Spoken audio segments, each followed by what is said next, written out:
Tonight, breaking news, the new tornado and flood alerts as we come on the air as the death toll rises in that once-in-a-lifetime storm ravaging the Midwest and South. Investors and consumers brace for more pain as additional tariffs are set to go into effect. And the battle of the March Madness Titans, UConn overwhelmed South Carolina, taking their 12th national title. First, at least 18 people have now died in that devastating days-long storm. Powerful winds, more than 90 reported tornadoes, several twisters touching down, ripping roofs off of homes, reducing entire neighborhoods to rubble. The new flood warnings tonight. Morgan Norwood reports from Memphis, and our weather team times out the forecast.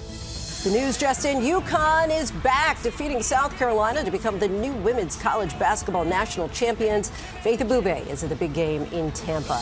The White House tonight holding course on President Trump's tariffs after the worst week on Wall Street since the pandemic.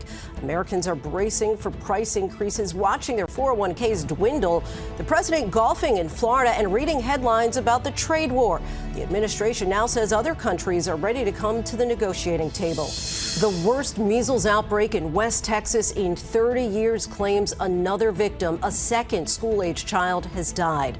And the message from Robert Kennedy Jr., who says he went to Texas to comfort the family. Maria Villarreal is in Texas. The new fears on college campuses as the Trump administration revokes the visas of some international students across the country, most with little or no notice.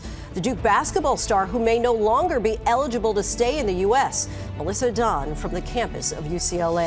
Two top DOJ immigration attorneys are put on leave by the Justice Department in the case of a man wrongfully deported to a notorious prison in El Salvador, and now the looming deadline in that case. Pope Francis' surprise public appearance and the latest on his condition. The rare virus that killed Gene Hackman's wife now linked to more deaths. What we're learning tonight. The remarkable moment, a missing 2-year-old boy in Michigan found. A capital achievement. Alex Ovechkin topples the Great Ones record, which stood for 31 years. And America Strong tonight, the beloved driver who at 84 always delivers safely and with a smile.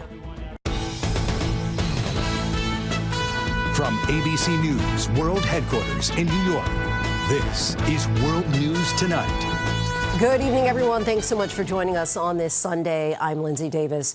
Tonight, the new flood dangers targeting storm-weary areas in the South and Midwest where the deadly and historic weather has killed at least 18 people. Powerful floodwaters leaving a trail of destruction across Hardy, Arkansas, ripping homes from their foundations, washing away roads and bridges, and flipping cars over. This drone footage captured the devastation across Dawson Springs, Kentucky, an entire town nearly submerged underwater. Flooding rains from Arkansas to Tennessee, including Memphis and Nashville. Our weather team is standing by with the forecast. But first, ABC's Morgan Norwood leads us off from Memphis. Tonight, that life-threatening flood threat after historic rainfalls from that once-in-a-generation storm that killed at least 18 people. The massive, slow-moving weather system dumping torrential rains over the Mississippi and Ohio River valleys for 4 days straight. Bloated rivers in the region now expected to crest in the coming days. Memphis seeing its wettest April day on record Saturday, drenched with nearly 5.5 inches of rain. This popular walking trail in the Memphis area swallowed by the Wolf River. It's somewhere back there, but it's underneath all of the now rising floodwaters, and there is growing concern for what could happen next. Structures in Harvey, Arkansas left severely damaged, homes pushed off their foundations, roads washed away, and vehicles flipped over by the powerful floodwaters. The rainfall, a 1-2 punch, pummeling areas hit by tornadoes from the same system. More than 90 twisters reported since last week. Tornado watches issued for today for parts of Alabama, Georgia, and Florida. The string of tornadoes forcing these residents to a shelter in Dyersburg, Tennessee. There's just been so many tornadoes lately that it's just scary of the devastation in so many different places. And Lindsay, here in Memphis, the Wolf River has already crested, and it'll still be pretty slow to recede. And tonight, that is the big concern with all of this rainfall that we've been seeing across the storm zone, multiple states. It's going to drain into waterways like this, and it could spell trouble for days to come. Lindsay? Those floodwaters only adding insult to injury. Morgan, thank you. That 4-day stretch of relentless weather is finally on the move. Let's bring in meteorologist Danny Beckstrom with our New York station WABC.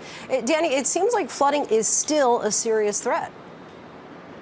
A major threat, Lindsay, because 3 months worth of rain fell in just 4 days in parts of Arkansas and Kentucky. And all of that rain now has to drain into the area's rivers, which keeps the flood threat in play even as the rain itself moves on. Right now, 16 rivers in major flood stage, at least river gauges in major flood stage from Arkansas to Kentucky. And in the coming days, that number could triple. The system itself bringing widespread rain and storms to parts of the southeast still, with damaging winds and an isolated tornado possible into tonight before the line moves to the southeast coast on Monday. Behind the system, we get a shot of drier but much colder air sweeping in across the east to start the work week.